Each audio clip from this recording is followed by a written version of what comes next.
Eu sei, o vídeo está grande, mas vocês não vão se arrepender de assistirem a ele até o final, porque hoje, no vídeo de hoje, vocês vão ter acesso a uma peça escrita por mim. É isso mesmo, atendendo a pedidos, vocês vão ter acesso a uma peça que eu escrevi e no decorrer da leitura da peça, pessoal, eu vou dar o meu fluxo de consciência. O que quer dizer isso?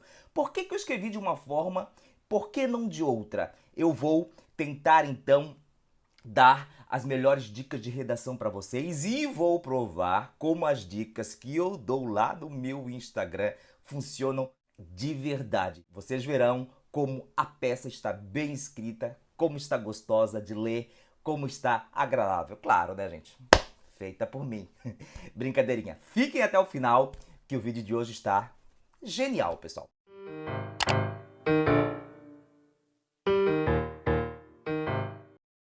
Mas antes de eu mostrar uma peça redigida por mim, vocês já sabem, gente. Se inscrevam no canal caso ainda não sejam inscritos. Aqui no canal do YouTube eu sempre passo informação relevante para vocês, dou bastante dicas de redação jurídica, então se inscrevam, a inscrição de vocês faz com que o meu trabalho fique cada vez mais conhecido. Também, é claro, nessa linha, compartilhem o vídeo nas redes sociais, deixem já o like e se não gostarem do vídeo ao final, também pode tirar o like. É assim que a coisa funciona mesmo. Não se esqueçam de ativar o sininho de notificações, porque assim sempre quando eu colocar algum vídeo novo por aqui, vocês serão disso notificados. No vídeo de hoje, eu vou mostrar uma peça redigida por mim, um projeto de acórdão redigido por mim. Mas é importante destacar, pessoal, que por mais que o projeto de acórdão tenha sido feito por mim, quanto ao aspecto jurídico, é claro que a desembargadora com quem eu trabalho me orientou. Então, quando eu falo que eu fiz o projeto de acórdão, quando eu fiz essa peça aqui, eu que a redigi aplicando aí várias técnicas de redação que eu vou mostrar para vocês. Mas quanto ao aspecto jurídico, evidentemente a desembargadora que mandou, né? Ela que disse a linha que eu deveria seguir. Não poderia ser diferente. Tá certo, gente? Vamos lá então para a leitura do relatório do acórdão. A peça está grande, tirando a ementa que eu não vou mostrar para vocês, que eu acho desnecessário. Ela tem ali 18 páginas, mas vai dar de dar uma geral bem bacana para vocês. Vamos lá. E pessoal, caso queiram, né? E é claro, se ainda não fizeram isso, podem colocar a velocidade do vídeo aí maior para ter certeza de assistir a ele até o final. Assistam o vídeo até o final. Vamos lá para o relatório. Cuida-se de apelações cíveis interpostas por contra sentença proferida nos autos da ação declaratória acumulada com cobrança tal pedido de tutela de urgência número. Pessoal, aí eu coloquei número, hein? Na ação. Por isso, ação declaratória, cobrança ali com iniciais maiúsculas. Vocês verão que este acórdão aqui eu não coloco quase nenhuma inicial maiúscula de forma desnecessária. Quer dizer, eu nunca coloco inicial maiúscula de forma desnecessária. E vocês verão, gente, que só por causa disso o texto fica bom. É incrível. Vamos lá. Aforada por e outros, contra a, né, o nome da empresa, o decisório recorrido contou com a seguinte parte dispositiva. Daí ali eu tirei, né? Então aí nessa parte aí achurada está o dispositivo da sentença. Como terceiros prejudicados, sustentam em síntese que... Legal? Olha só, uma dica que eu dou para vocês, hein? Em síntese. Essa expressão com apenas duas palavras é importantíssima, hein? Escrever em síntese. Por quê? Porque eu estou resumindo, né? Eu quero mostrar para o leitor que as partes disseram isso em síntese. Porque, né? Vai que ali no apelo foi dito uma porção de coisa e eu não coloquei no relatório exatamente aquela montoeira de coisa. Por isso, o em síntese é importantíssimo. O em síntese diz o quê? Olha, o que de mais importante que os apelantes disseram, eu estou trazendo aqui no relatório. Beleza? Vamos lá. Em síntese que, uma vez que não houve deliberação acerca do saldo de lucros para o pagamento de dividendos, a sociedade simplesmente não pode pagá-los, sob pena de infração por parte de quem realizar os pagamentos, isto é, os administradores. Assim, não estando a ré, entre parênteses o nome da ré, obrigada a pagar dividendos, não pode ser ré na ação, nem dela pode ser pedido aquilo que ela não deve, pelo que deve ser reconhecida sua ilegitimidade passiva. Pessoal, por mais que eu selecionei essa peça por considerá-la bem escrita, é interessante que sempre quando eu dou uma segunda leitura, né, quando a gente faz uma outra leitura depois, a gente vê coisinhas que a gente não faria mais, né? Ali, por exemplo, ó, pedido aquilo que ela não deve, pelo que deve. Deve, ficou feio, devo confessar, tá? B. Ao contrário do disposto na sentença apelada, a Assembleia de 2005, pessoal, vejam, a Assembleia ali, A minúsculo. Para que colocar A maiúsculo? Coloquei A minúsculo. De 2005 pode ser válida para o exercício de 2004 e para as demais deliberações nela tomadas, mas sua projeção até os dias presentes não é possível. C. Os autores se esquecem de mencionar que o problema gerado por créditos tributários não ingressados no caixa e sua respectiva contabilização mudaram no curso dos anos, motivo pelo qual a situação financeira e contábil da empresa não é a mesma de 2005, o que impede que se aplique em caráter perene uma decisão tomada num contexto distinto. Autores ali sem A maiúsculo, A minúsculo. Vejam, pessoal, é isso que eu digo. Dê uma olhada nessa parte que eu estou lendo agora, tá? Sem vocês prestarem atenção no conteúdo, até na gramática, vocês batem o olho nisso aí, vocês percebem que é uma coisa bonita, uma coisa bem feita. Não é verdade? O que eu quero dizer com isso agora? Iniciais maiúsculas de forma desnecessária deixam o texto horrível. Eu já disse aqui o quê? Milhões de vezes para vocês, né? Milhões de vezes. Só o fato de vocês não colocarem iniciais maiúsculas de forma desnecessária na peça, o texto de vocês melhora 50%, gente. Até não entrar isso na cabeça de vocês, vocês não vão melhorar, tá? Vamos lá então. D. Segundo entendeu o magistrado, magistrado M minúsculo. Para que M maiúsculo? A fórmula de divisão contida na ata de 2005 poderia ter sido alterada por nova assembleia, mas a proposta dos recorrentes foi rejeitada. Porém, equivocou-se na qualificação dos fatos, porque a data de 2017 não contém deliberação final sobre distribuição de lucros, pois o tema foi suspenso por falta de quórum. E, se mantida a sentença... Gente, outra coisa aqui que eu quero falar para vocês. Eu estou copiando essa informação do apelo. O que é que eu faço quando eu copio alguma coisa do apelo? Eu dou um Ctrl+C, Ctrl+V nas principais partes do apelo, para trazer para o relatório do acórdão. Vamos lá. Eu dou Ctrl+C, Ctrl+V nas principais partes do apelo e trago para o meu texto. Depois disso, o que é que eu faço? Eu coloco aspas? Não, não coloco aspas. Por que eu não coloco aspas? Primeira razão. Geralmente o texto do advogado está mal escrito. Essa é a verdade. Eu faço mudanças naquelas partes importantes que eu pego da apelação. Então eu mudo. Então, diante disso, não precisa de aspas, tá? Ok? Beleza? Agora, pessoal, essa é a dica que eu quero dar para vocês. Se eu me limitasse realmente a transcrever o que o autor ou o réu disse na minha peça, iriam aspas? Não, gente. A minha sugestão é que vocês não coloquem aspas nem nesses casos, tá? Por quê?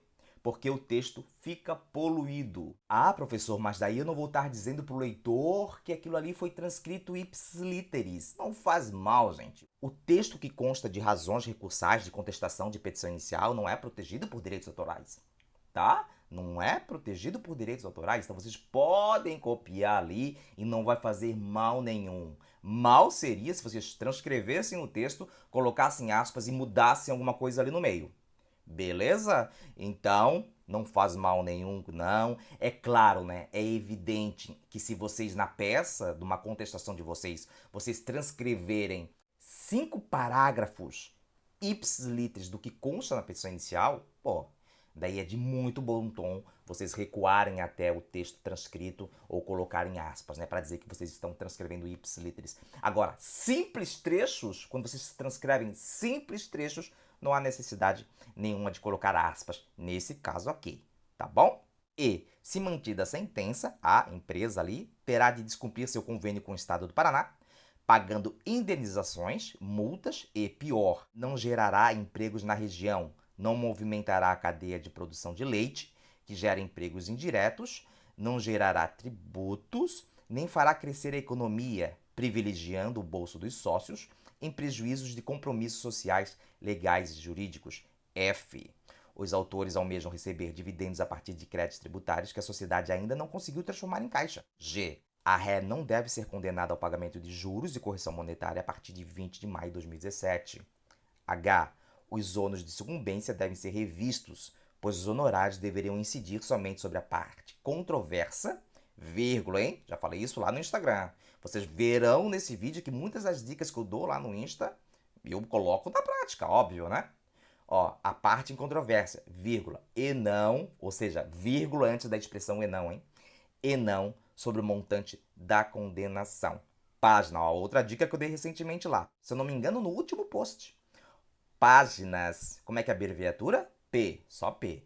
P.1049, 1072. Olha como o texto fica limpo, hein? Às vezes a gente faz umas coisinhas pequenas no texto, o texto já fica com uma cara muito boa, né? Ó, 1049, 1000.049. Tem muita gente que coloca 1049 como se fosse ano. Não, ano não tem um ponto, hein? Escrever 2021 não vai colocar um ponto depois do 2, né? 2.021, não. Agora, página vai ponto, ok? Outro apelo, porque são duas apelações, né? A empresa, LTDA, por sua vez, em extenso arrazoado. Pessoal, olha só o que eu fiz aqui. O apelo da empresa aí estava confuso, tá? O advogado misturou preliminares com mérito, estava uma bagunça só. O número de páginas do recurso, acho que era 60, 70 páginas, 80 páginas, não lembro direito agora. O que é que eu fiz, pessoal? Pensando, enquanto eu estava escrevendo esse parágrafo aí, eu pensei de uma forma assim, ó. É claro que primeiro eu reuni os dados, né, para fazer uma coisa organizada, um texto organizado. E o que é que eu pensei? Olha o fluxo de consciência que eu tive. Bom, eu tenho que agradar a desembargadora, né? Eu tenho que fazer com que ela não fique preocupada com o número de teses no texto. Eu tenho que agradar o leitor, que no caso ali imediato era a desembargadora. É isso que eu quero dizer. Vamos lá para o texto, voltar que vocês vão entender direitinho o que eu quero dizer. Olha lá. A tal, por sua vez, em extenso arrazoado, fazendo entremeado de preliminares com matérias de mérito, alega em apertadíssima suma que... Então eu já disse para a desembargadora, né? Eu não estou dizendo aí para a desembargadora que a peça está prolixa, que a peça diz mais o que é para dizer, que a peça está ruim. Não, estou dizendo assim para a desembargadora, né? Que é a minha primeira leitora. Desembargadora, a peça está difícil. Mas eu tento falar isso, vejam, de uma forma sutil, de uma forma que ela engula mais facilmente ali o que eu estou dizendo nas minhas razões. Engolir no ponto de aceitar com facilidade. É claro que depois ela analisou os autos e constatou que aquilo que eu escrevi reflete a realidade, tá? Mas eu quis com essas 3 primeiras linhas aí, preparar o campo para a desembargadora, dizendo em outras palavras que a peça está prolixa e está difícil de entender, tá? Então, aleguem a apertadíssima suma que, vejam que eu não usei a palavra síntese, que eu já tinha usado lá em cima. Aí agora eu escolhi suma. Vamos lá. Na Assembleia Geral de 2017, para que colocar A e G maiúsculo, pessoal? Não, né? Assembleia Geral com hífen. Na Assembleia Geral de 2017, não houve decisão sobre a distribuição dos lucros referentes ao ano 2016. Assim, a sentença apelada muda a decisão soberana dos sócios de não distribuir referidos lucros. B. A tutela antecipada deve ser revogada por ausência dos requisitos que a autorizam, determinando-se a devolução dos valores dos lucros referentes ao exercício de 2016 à apelante. C. A recorrente, vejam, gente, apelante inicial minúscula, recorrente inicial minúscula, e vejam de novo, eu bato nessa tecla porque eu a considero muito importante, hein? Vejam de novo que só o fato de eu não colocar iniciais maiúsculas de forma desnecessária, o texto já fica com cara de bom. Quem bate o olho sabe que está lendo coisa boa. Vejam se concordam comigo. C. A recorrente deve, até o final do 4º mês seguinte ao término do exercício social, reunir-se em assembleia de sócios para tomar as contas dos administradores e deliberar sobre o balanço patrimonial e o de resultado econômico, conforme preceituam os artes, não artigos por extenso, artes 1071, 1072, combinado com o inciso 1 do art. 1078, todos do Código Civil. Somente após essa deliberação é que o lucro da sociedade poderá ser transferido para o patrimônio dos sócios. Tá bem escrito, né, gente? D. A sentença é nula por ser extra petita, na medida em que não havia pedido formulado pelos autores para a distribuição de lucros, tanto que a ação de cobrança pleiteou o pagamento de créditos supostamente decorrente da distribuição dos lucros. E houve ofensa ao contraditório e à ampla defesa, pois a sentença, ao tempo que reconhece que a demanda é controvertida, julga antecipadamente o mérito. F. Inexiste fato constitutivo do direito dos autores. G. Como os lucros do exercício integram o patrimônio da sociedade até que os sócios lhes deem destinação. Olha como está bem escrito, hein? Até que os sócios lhes deem destinação. O pedido e a própria ação de cobrança. Vejam só, eu fiz ali um sujeito composto, mas como eu deixei e a própria ação de cobrança entre vírgulas, eu coloquei o é no singular. Ficou inteligente, né? Ó, o pedido, vírgula, e a própria ação de cobrança, vírgula, é juridicamente impossível. H. A sentença foi proferida com base em usos e costumes, os quais, todavia, olha como todavia dá um tchan, não podem suplantar ou modificar disposição de lei. E os autores devem ser condenados por litigância de má-fé. Ponto. Pugna pelo indeferimento da petição inicial sob inúmeros motivos.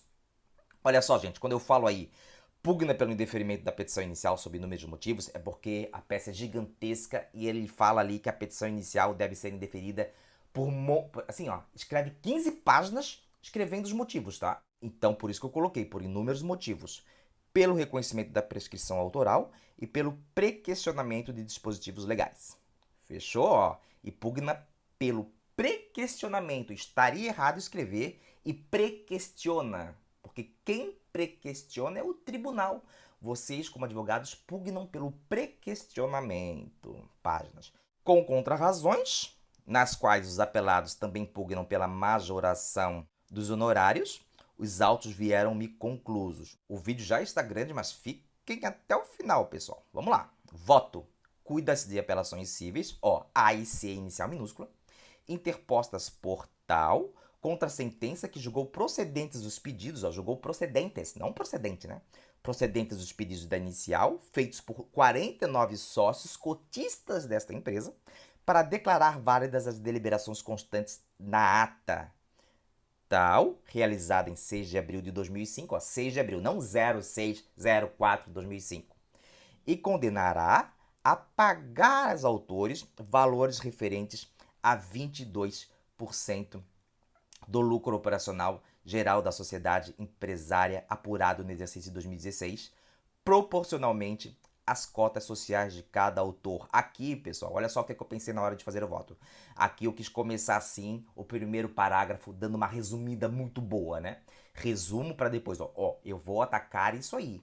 Eu vou atacar isso aí. É claro que eu vou explicar mais um pouquinho, ó. Na origem, agora eu vou dizer o que é que rolou lá no primeiro grau. Os autores, todos sócios da Retal, ajuizaram ação declaratória acumulada com cobrança contra a empresa, alegando em suma que são dela cotistas.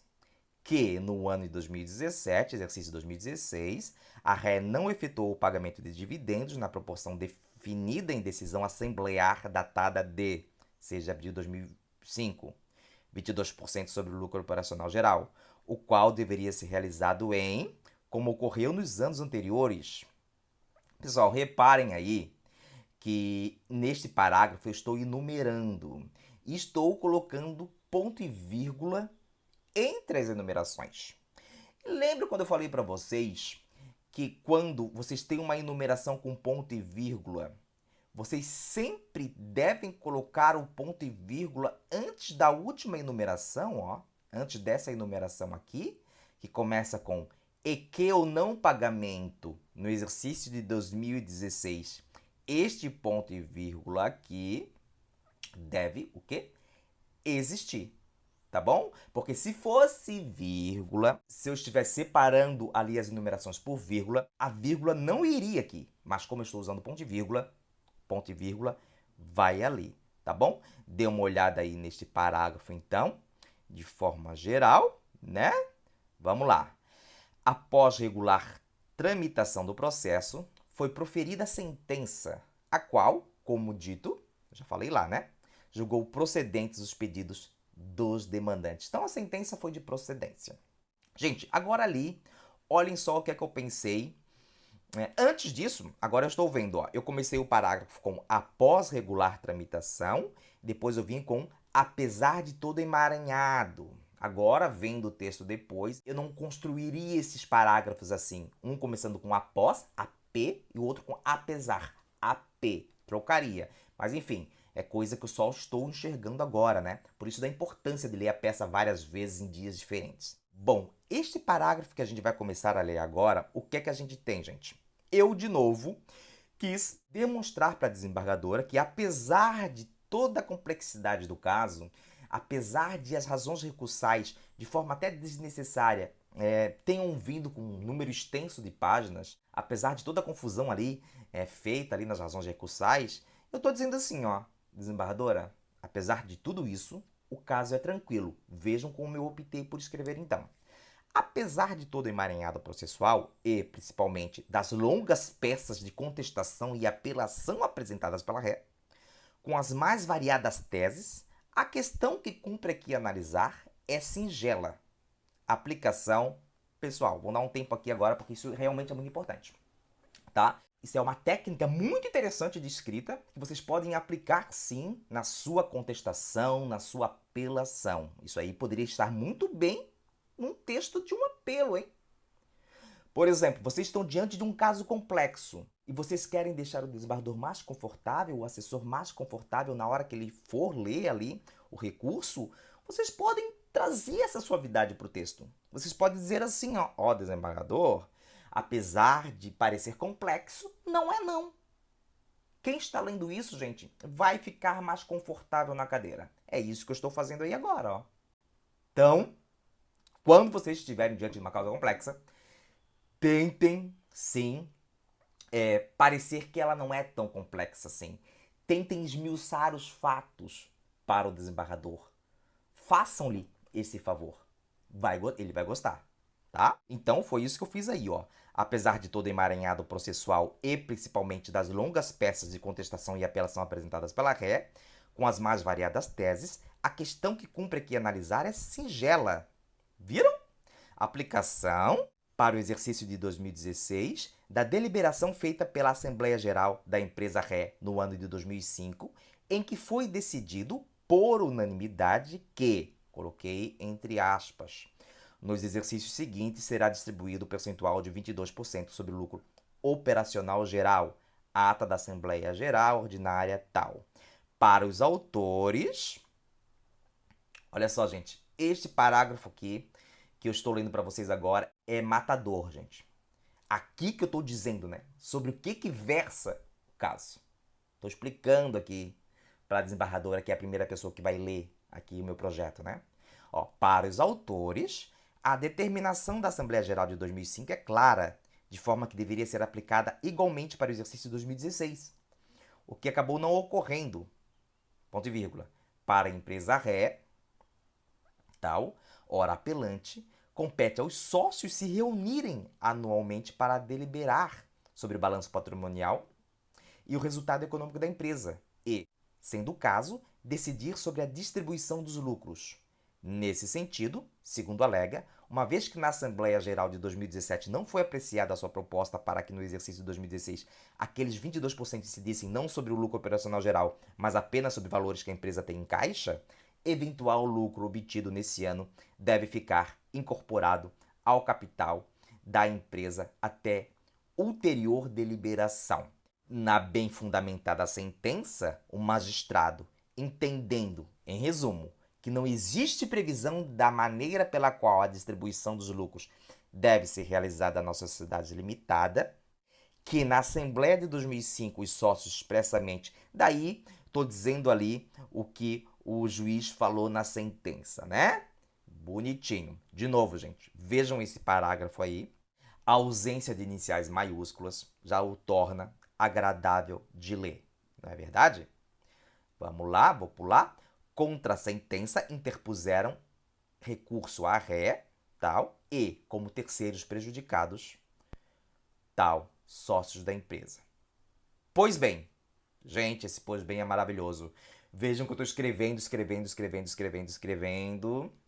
Aí agora cabe um pois bem, para dar uma aliviada ali na leitura do leitor, né? Para o leitor dar uma respirada. Se levantar, ir lá pegar um cafezinho, enfim. Por haver prejudicialidade em relação ao mérito do recurso desses três sócios, cujas razões se assemelham às da ré, analisar-se-á primeiro o apelo desta. Gente, aí tem um pouquinho de vaidade neste parágrafo. Eu não gosto de usar mesóclise nos meus textos, mas aí eu quero mostrar. Como o texto está excelente, eu quero mostrar para o leitor assim, ó. Olha, eu sei fazer uso de todos os recursos linguísticos da língua portuguesa. Entende o que eu quero dizer? Sim, tem essa questão da vaidade também. Olha, leitor, eu sei até mesmo aplicar a mesóclise quando necessário. Entende, gente, o que eu quero dizer? É isso mesmo. Às vezes eu não gosto de determinada forma, mas eu lanço mão dela nos meus textos para dizer para o leitor que eu sou bom. Que o texto é isso aí, que eu sei usar os recursos da língua. Vamos lá. Afora a tese de prescrição, de julgamento extra petita e de ofensa ao contraditório e à ampla defesa pelo julgamento antecipado da lide, todas as outras preliminares trazidas pela ré confundem-se com o mérito, o qual será analisado em momento oportuno. Agora eu estou vendo que tem um erro aí, né? Porque prescrição não é preliminar, é prejudicial de mérito. Agora que eu vi o erro, né? Não se verifica a prescrição da pretensão autoral. Isso porque o que almejam os demandantes é a distribuição dos lucros referente ao exercício de 2016, pelo que se aplica ao caso o prazo decenal previsto no artigo 205 do Código Civil, não o quinquenal, e a partir de 2016, não de 2005, ano da ata de realização da Assembleia na qual foi deliberado o pagamento do percentual de 22%, como pretende a ré apelante. Ok?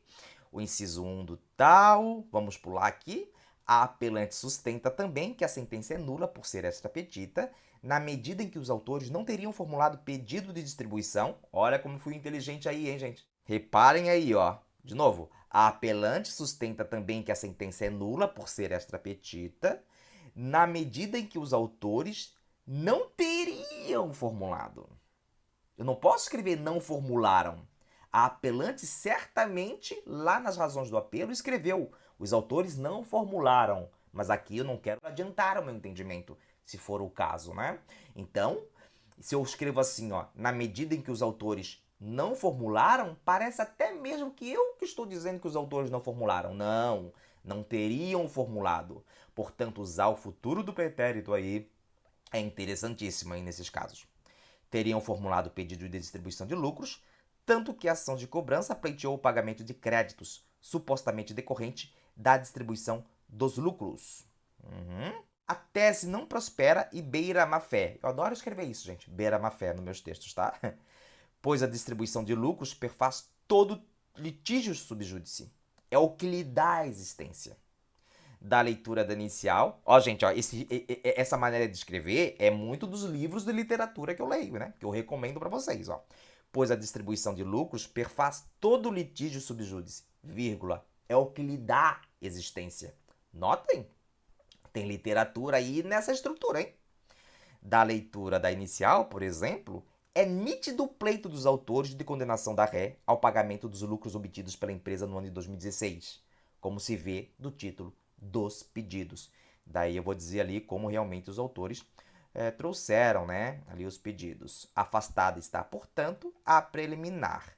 Em relação ao argumento da apelante de que houve ofensa ao contraditório e ampla defesa, ao fundamento de que a sentença, ao tempo que reconheceu que a demanda é controvertida, julgou antecipadamente o mérito, tem-se que não procede, pois deduzido de forma genérica e abstrata, isto é, não indicou o apelante como a produção de outras provas poderia interferir no julgamento da demanda, nem a indicação precisa dos fatos e das teses que pretendia comprovar com a dilação probatória. Gente, parágrafo perfeito. Mas o que é que eu quero chamar a atenção neste momento para vocês? Lembra quando eu falei para vocês sobre ritmo da frase? Que se eu colocar, tipo, palavras ada, mento, ão, próximas umas das outras, o texto perde o ritmo, ou seja, não fica gostoso de ler, vale a pena eu ler este parágrafo aqui para vocês novamente e vocês reparem como eu tive o cuidado de não trazer rimas, assonâncias, palavras próximas das outras cuja terminação é igual. Ou seja, vocês não vão encontrar aqui neste parágrafo e em todo o acórdão, eu tenho muito cuidado com isso, palavras próximas umas das outras terminadas em ada, ente, ão, porque se vocês fizerem isso, o texto fica feio, gente.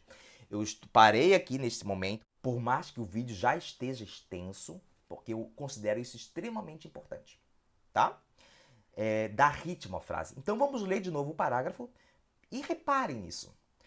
Em relação ao argumento da apelante de que houve ofensa ao contraditório e à ampla defesa, ao fundamento de que a sentença, ao tempo em que reconheceu que a demanda é controvertida, julgou antecipadamente o mérito, tem-se que não procede, pois deduzido de forma genérica e abstrata, isto é, não indicou ao apelante como a produção de outras provas poderia interferir no julgamento da demanda, nem a indicação precisa dos fatos e das teses que pretendia comprovar com a dilação probatória. Vejam, pessoal, de novo, eu parei aqui para explicar isso para vocês, porque eu realmente, é uma coisa que eu faço nos meus textos, tá? Eu escrevo o texto, depois eu vou caçando, hein? Ada, isso perto, tudo junto, o texto fica medonho, fica feio. Daí eu cuido e vou lá, escrevo um sinônimo da palavra que está rimando, ok? De acordo com o disposto no artigo 3551 do Código de Processo Civil, o magistrado analisará antecipadamente os pedidos, proferindo sentença com resolução de mérito, quando não houver necessidade de produção de outras provas. Outra coisa, gente, hein? Olha que interessante. Vamos supor, agora eu não sei de cabeça, que o 3551 do Código de Processo Civil tenha exatamente essa redação aí. Precisa colocar entre aspas, gente? Claro que não. Pequenininho. Aspas vai poluir o texto. Entendem o que eu quero dizer? São essas pequenas coisas que tornam o texto de vocês gostoso, hein? Outra coisa, já ia me esquecendo, reparem que eu não uso gerúndio. Reparem a partir de agora, que eu não uso gerúndio nos meus textos de forma equivocada, tá?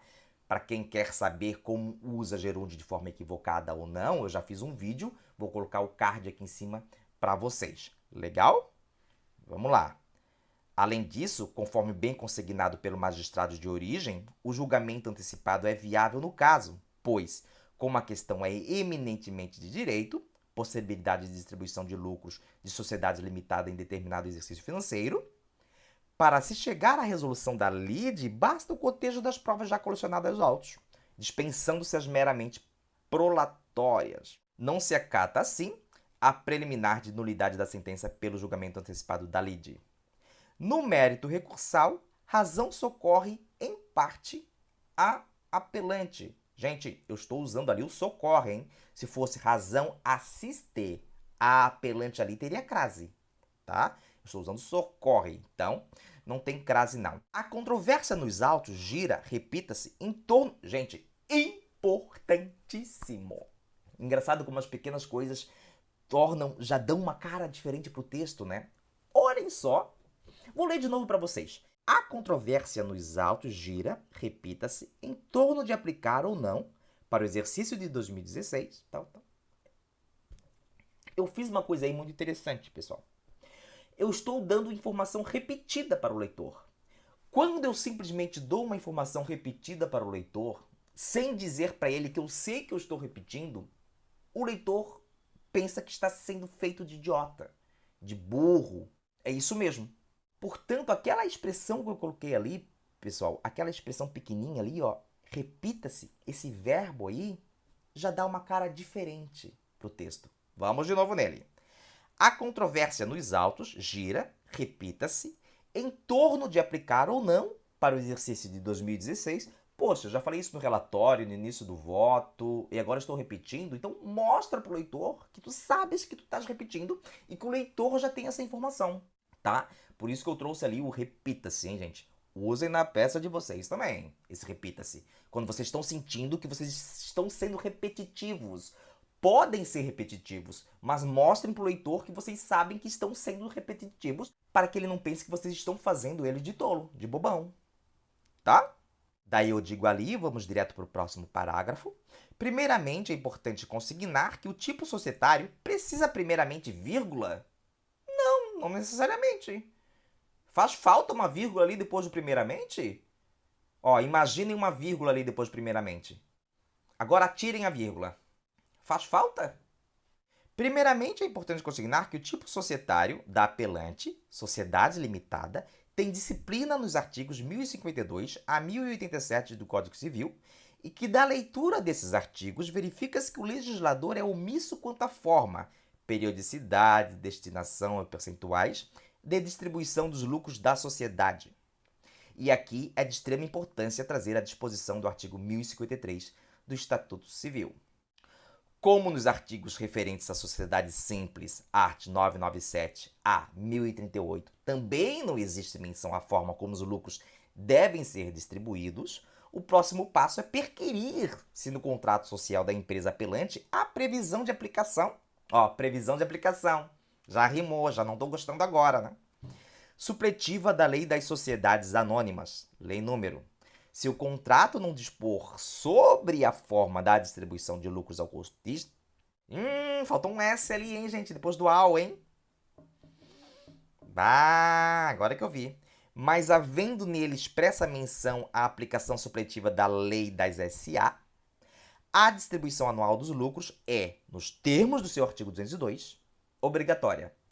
Consta da cláusula primeira do contrato social da empresa, tá? Dessa cláusula, se infere que a Lei nº 6.404/1976 não pode ser invocada no caso. Eu não sei se vocês perceberam, mas quando eu me referi lá em cima à Lei das Sociedades Anônimas, eu coloquei entre parênteses Lei número 6.404. Agora, neste momento, eu coloquei de novo, né? Ó, dessa cláusula se infere que a Lei número 6.404, o leitor já sabe que é a Lei das Sociedades Anônimas. Porque às vezes parece que vocês pensam que o juiz sabe que tal lei versa sobre isso. Não, nem sempre o juiz vai remeter o número da lei a tal matéria.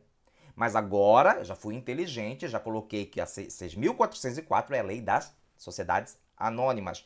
Por isso eu tive liberdade de agora, neste parágrafo, trazer só o número da lei. Pois o leitor já sabe agora de que lei é que eu estou tratando aí. Outra coisa, gente. 1976. 4 algarismos no ano, tá? Não 76. Para dar aquela padronizada. Não pode ser invocada no caso, pois o dispositivo apenas de forma genérica se remete à regência supletiva. Vale dizer, não dispõe expressamente que a lei das SA é aplicada ao contrato social. Sobre a necessidade de o contrato social trazer de forma expressa a aplicação supletiva da lei número, colhe-se lição de Fábio Ulloa Coelho. Sempre ele, né, gente? O Fábio Ulloa Coelho. Legal? Por não ser aplicada a lei número tal ao contrato social em exame, é imperioso concluir que, embora seja o principal fator de atração do interesse dos sócios, a distribuição periódica dos lucros ao cotistas nas sociedades limitadas, se não prevista no contrato social, não é automática. Conclusão essa que igualmente é extraída de lição do renomado doutrinador, hein? Olha que inteligente que eu fui.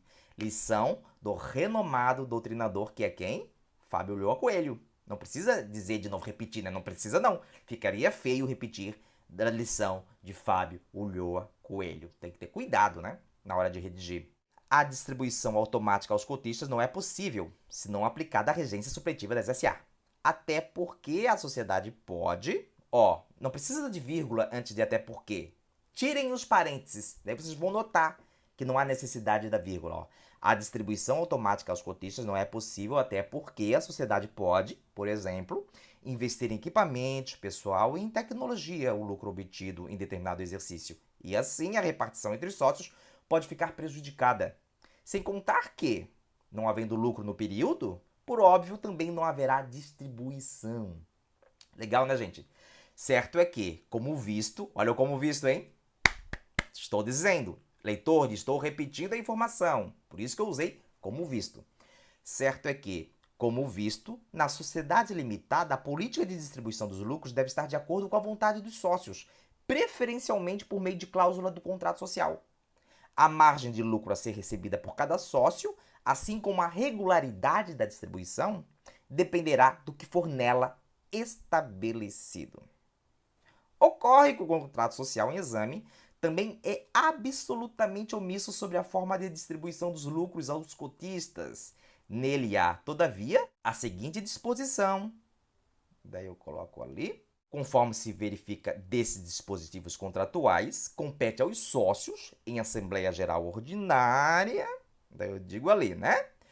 Ou seja, o contrato social igualmente dispõe não haver distribuição automática do lucro aos sócios, mas a transferência deste a uma reserva, onde permanecerá até nova decisão assemblear sobre seu destino. Essa deliberação de sócios sobre o resultado econômico da empresa encontra suporte no art. 1071, 1 do Código Civil. Gente, olha ali. Essa deliberação em textos jurídicos geralmente é nesse sentido. Essa deliberação, nesse aspecto, sempre com SS, não com ST, tá? 99,99999% dos casos. Olhem como eu vou fazer o próximo parágrafo agora. Reparem. A controvérsia nos autos, repita-se mais uma vez, está em aplicar ou não, para o exercício de 2016, a decisão da Assembleia Geral Ordinária datada de 2005, segundo a qual deve ser distribuídos aos cotistas 22% do lucro operacional geral no exercício de todos os anos posteriores, incluindo, portanto, o ano de 2016. Coisa importante, hein?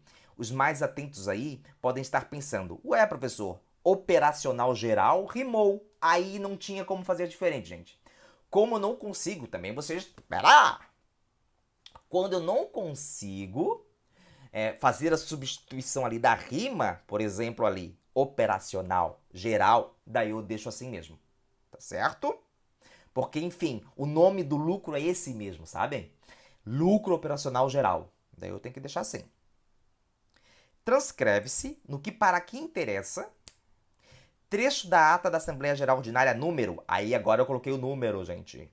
Letra maiúscula, Assembleia Geral Ordinária, na qual consta a referida deliberação. Daí eu transcrevi ali. Com base nessa deliberação, os autores, argumentando que, ao contrário de todos... Gente, prestem atenção nesse parágrafo. Vamos lá. Com base nessa deliberação, os autores, argumentando que, ao contrário de todos os anos anteriores, contrariando o costume até então estabelecido, no exercício de 2016, o percentual de 22% sobre o lucro operacional geral não lhes foi transferido na data aprazada, 20 de maio de 2017. Travessão. Ingressaram com a presente ação pleiteando o respectivo pagamento. Por que eu pedi para vocês prestarem atenção?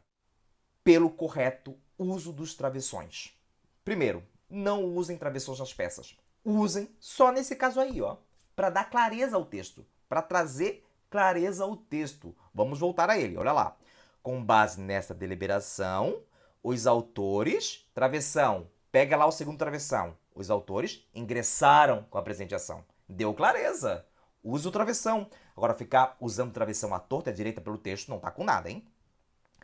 A divergência em questão teve origem com a Assembleia Geral Ordinária, realizada em tal, cujo trecho da ata, sabe usar cujo, hein? Segue transcrito. Daí ali eu transcrevi, né?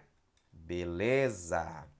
Gente, agora depois dessa transcrição, preste atenção neste parágrafo aí.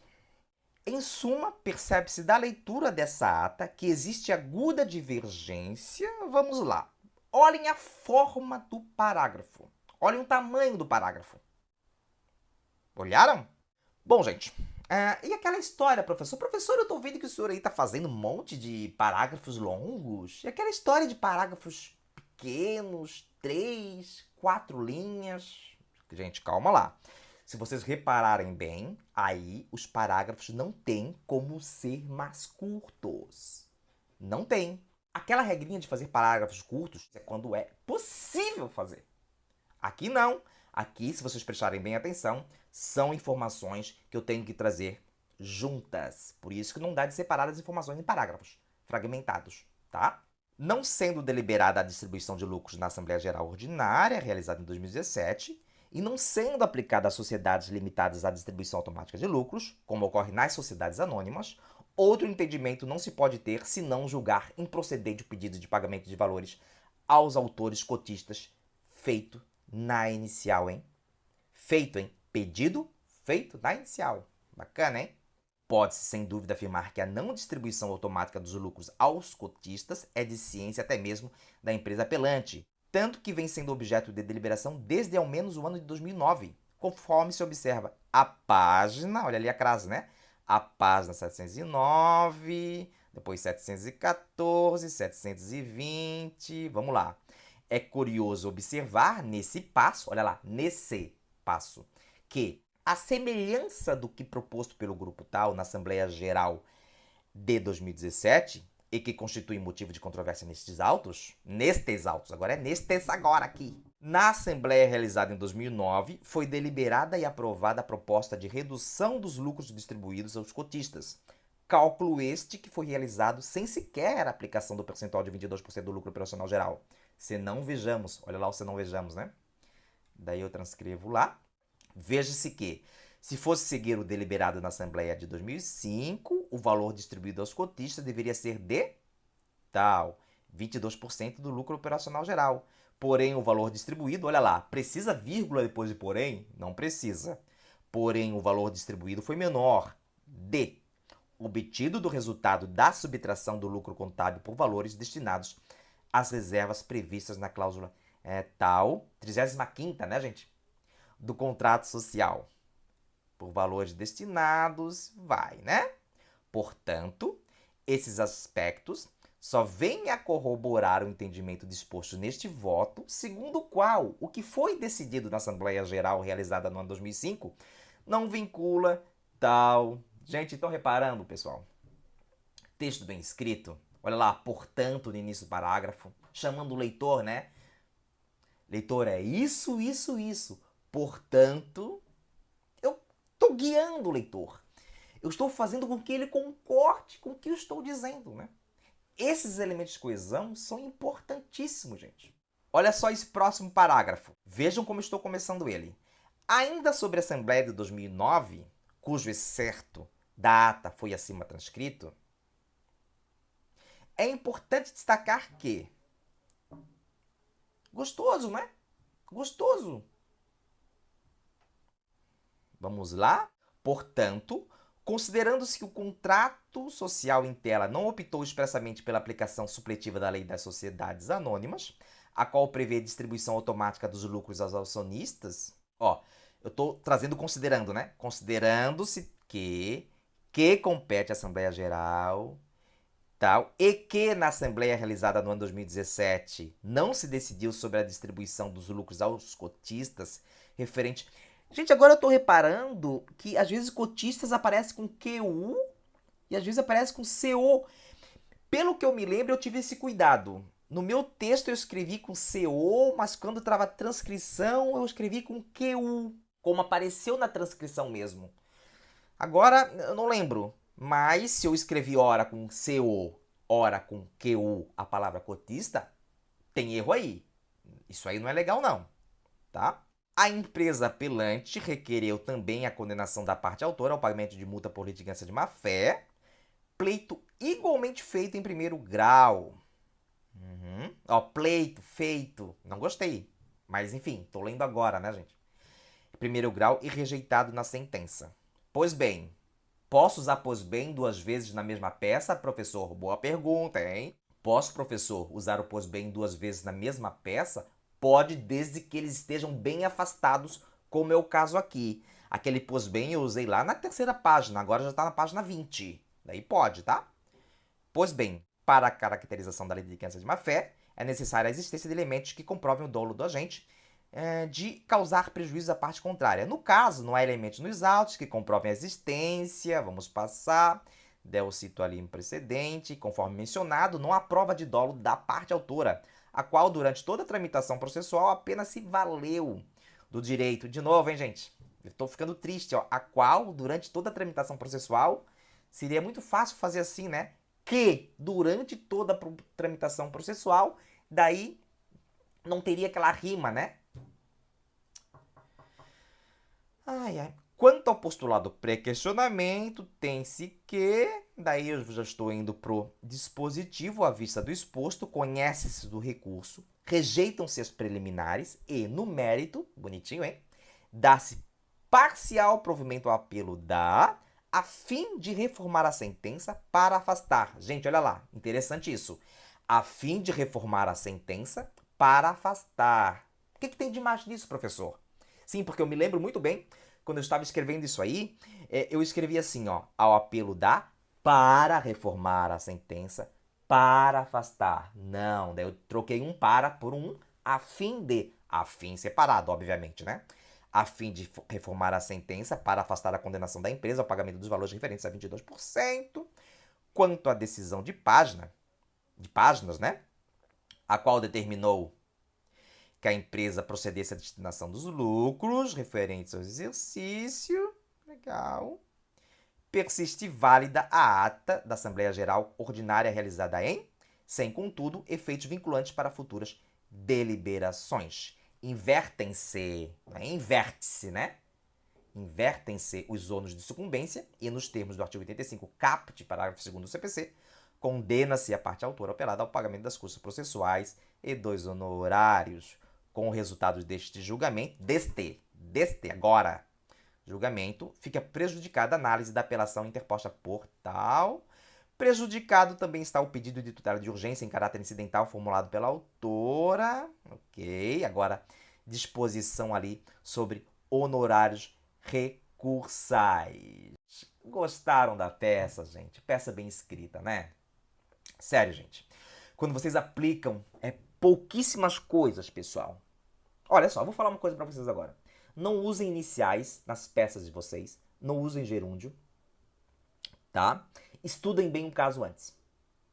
Fazendo isso, a peça de vocês vai sair perfeita. Espero que vocês tenham gostado do vídeo, gente. Gostaram de ler uma peça feita por mim? Pois é, atendendo a pedidos, eu trouxe aqui então para vocês. Espero que vocês tenham gostado. Se ainda não o fizeram, se inscrevam no canal, gente. Deixem um like, compartilhem o vídeo e ativem o sininho de notificações, porque assim sempre quando eu colocar algum vídeo novo por aqui, vocês serão disso notificados. Adorei o vídeo, espero que vocês tenham gostado. Vou ficando por aqui. Forte abraço e até mais.